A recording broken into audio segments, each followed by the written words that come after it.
JNU college के देश में कई चेहरे हैं। कोई इसे आतंकवादियों का केंद्र कहता है तो कोई इसे देशभक्तों का, एक्टिविस्ट का केंद्र मानता है। पर ये असल में क्या है, ये जानते हैं।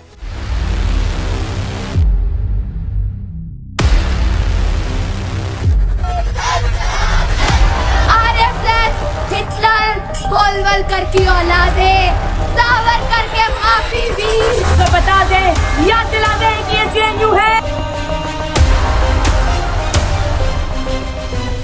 मोदी है, मुमकिन है कि चीफ जस्टिस ऑफ इंडिया पर जो एक दलित आदमी है उसे जूता चला के मारा जाता है, इसमें क्या मान नहीं।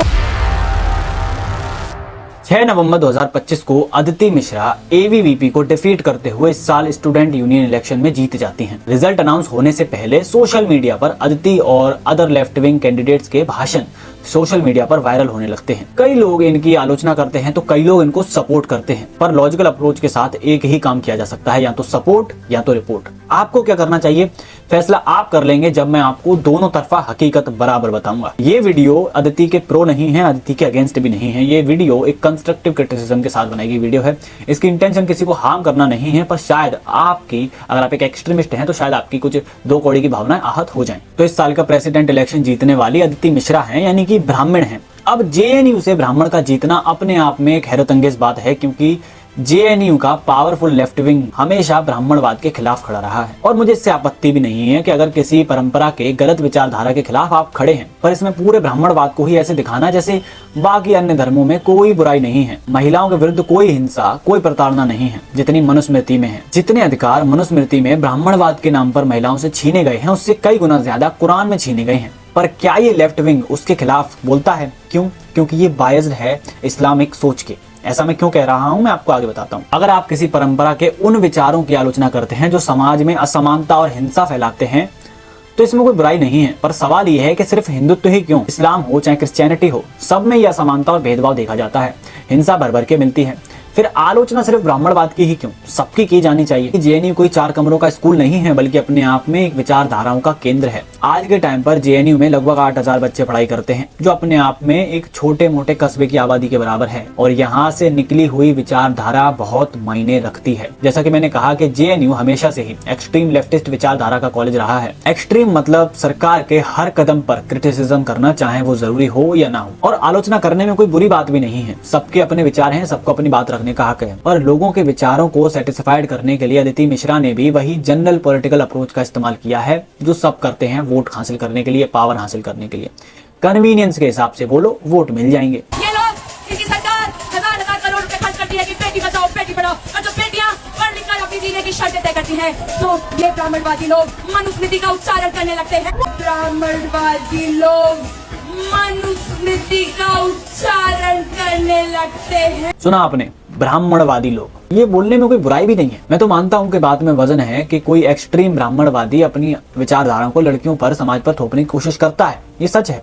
पर सिर्फ ब्राह्मणवादी है ऐसा तो नहीं है। ऐसा भी नहीं है कि इस्लामिक आइडियोलॉजी को फॉलो करके हर लड़की कल्पना चावला बनी जा रही है, ऐसा भी नहीं है। तो फिर क्रिटिसिज्म बराबर की जानी चाहिए, तब वो क्रिटिसिज्म है। अदरवाइज ये कुछ नहीं, बस एक सिलेक्टिव आउटरीच है वोट हासिल करने के लिए। और मोदी है, मुमकिन है कि चीफ जस्टिस ऑफ इंडिया पर जो एक दलित आदमी है उसे जूता चला के मारा जाता है, जो एक दलित आदमी है। चीफ जस्टिस ऑफ इंडिया दलित आदमी है, हाँ बिल्कुल है। तो चीफ जस्टिस को जूता पड़े तो वो दलित आदमी है। पर आतंकवादी हमले में मरने वाले हिंदू नहीं है, हिंदुस्तानी हैं, भारतीय हैं। आतंक मारने वाले मुसलमान नहीं है। आतंकवादियों का तो कोई धर्म ही नहीं होता। पर जूता खाने वाला दलित है, ये कमाल की बात है। बट रियलिटी ये है कि जिन पर जूता मारा गया वो एक कन्वर्टेड बौद्ध है, जिसने जूता मारा वो एक दलित है। इसी तरह पहलगाम हमले में मरने वाले हिंदू थे, मारने वाले मुसलमान थे। ये बोलने के लिए हिम्मत चाहिए, और ये हिम्मत आप में तब आएगी जब आप सिलेक्टिव आउटरीच नहीं करेंगे, जब आपको वोट्स की भूख नहीं होगी। जब भी बात दलितों की आती है तो ये कहा जाता है कि ऊंची जाति के हिंदू लोगों ने दलितों को बहुत प्रताड़ित किया। हिंदू लोगों ने, प्रताड़ित करने वालों का धर्म है, पर मारने वालों का धर्म नहीं है। ये वोट बैंक की भूख ही है, और क्या है।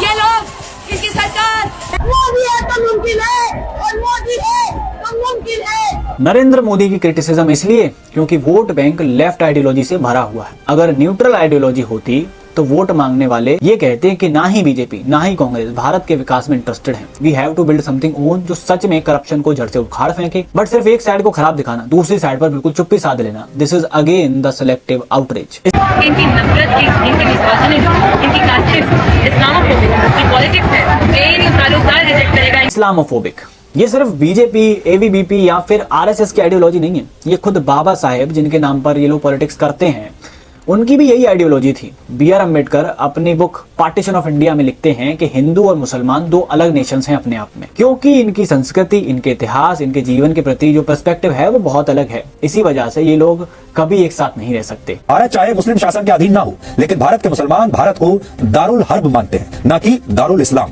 दारुल इस्लाम का मतलब होता है इस्लाम का घर और दारुल हर्ब का अर्थ होता है युद्ध का घर। यानी डॉक्टर अम्बेडकर कहते थे कि भारत के मुसलमान भारत को इस्लाम का घर नहीं युद्ध का घर मानते हैं, कि भारत के मुसलमान कभी भी अपने देश के लिए ईमानदार साबित नहीं होंगे। एक ही देश में दो अलग अलग राष्ट्र के आइडियोलॉजी के लोगों का एक साथ रहना असंभव है और खतरनाक है। इसके अलावा भी वो बहुत कुछ लिखते हैं, चाहे वो जिहाद के ऊपर हो चाहे किसी और चीज के ऊपर हो। और बाबा साहब अपनी बुक में ये लिखते हैं, तो आपको क्या लगता है कि ये उनकी कोई निजी प्रॉब्लम थी, निजी मामला था उनका? नहीं, उन्होंने जो लिखा वो उनकी ऑब्जर्वेशन थी, जो उन्होंने पढ़ा, जो जाना। आज अगर 70 साल बाद 80 साल बाद वो दोबारा ऐसा कुछ लिखने बैठते तो शायद वो इससे ज्यादा एक्सट्रीम तरीके से लिखते, ज्यादा क्रिटिसाइज करते। पर क्या आप में हिम्मत है इस बारे में बात करने की, उनकी इस आइडियोलॉजी को लोगों तक बताने की, ये कहने की कि ये आइडियोलॉजी गलत है? इतनी भी हिम्मत आप में नहीं है, क्योंकि आप एक साइड का वोट पाने के चक्कर में दूसरे साइड का वोट लूज कर देंगे। यहाँ पर चुन चुनकर उन शब्दों को, उन आइडियोलॉजी को निकालना जो सिर्फ आपके हित में है, आपके वोट बैंक को ज्यादा से ज्यादा बढ़ा सकती है, उनको प्रमोट करना इज नॉट द पॉलिटिक्स। आज देश में 15 करोड़ से ज्यादा मुसलमान हैं, 100 करोड़ से ज्यादा हिंदू हैं और अन्य धर्म हैं। ऐसे में दोनों पक्षों की ये जिम्मेदारी है कि वो आपस में मिलजुल कर रहें।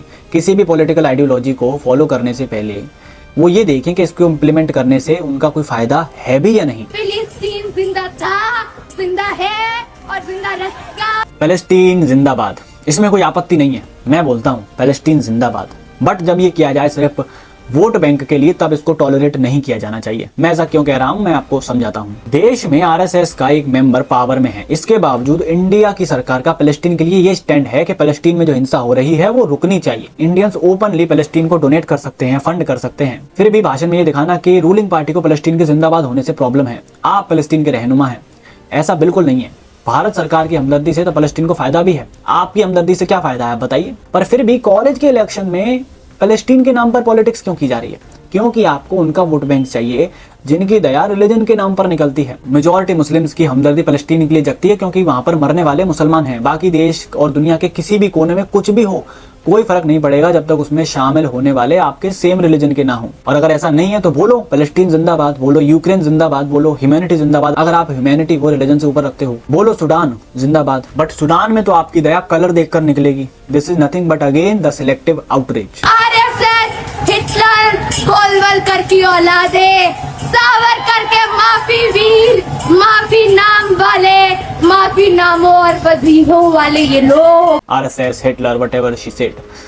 तो इनकी नजर में आरएसएस हिटलर है। सबका अपना पॉइंट है, सबका अपना पॉइंट ऑफ व्यू है, कोई बात नहीं। बट सेम कैंडिडेट को अफजल गुरु के प्रो सपोर्टर्स उमर खालिद, शर्जिल इमाम, जो भारत को असम से अलग करने की बात करते हैं, उनको अपनी सॉलिडेरिटी देते हुए नजर आते हैं, क्योंकि आप अफजल गुरु को भगत सिंह मानते हैं। Afzal Guru is not Bhagat Singh. इसी जेएनयू के छात्र उमर खालिद, शर्जिल इमाम और तमाम पॉलिटिकल प्रिजनर्स को मैं अपनी सॉलिडेरिटी देती हूँ।